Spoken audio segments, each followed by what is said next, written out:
તમને વાત કરું તો આ પ્રશ્ન 30 વર્ષથી આના પ્રશ્ન છે.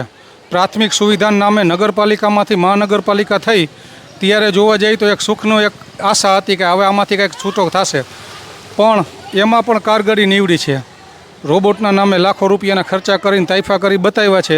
હજી 4 દિવસ મોર આ વિસ્તારમાં રોબોટ આવ્યો હતો, એનું પણ 0 રિઝલ્ટ છે. અને ભૂગર્ભ ગટર કે જે રસ્તામાં એમનું પાણી નીકળે છે, ઘરે ઘરે બધા સંડાસો બધે ભરાઈ જાય છે. 10 દિવસે પીવાનું પાણી આવે છે.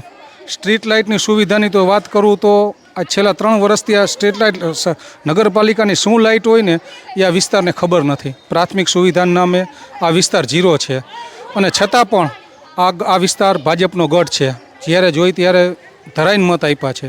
છતાં પણ આ સુવિધા તમે જુઓ કે અત્યારે વરસાદ રહી ગયો અને 2 કલાક 2.5 કલાક થઈ, છતાં પણ ઢીચાણામાં પાણી શેરીમાં ભર્યા છે. ભેગા ગટરના પાણી મિક્સ છે. પીવાનું પાણી આવે તો એમાં ગંદુ પાણી આવે છે. વાસ્તવિકતા આ છે.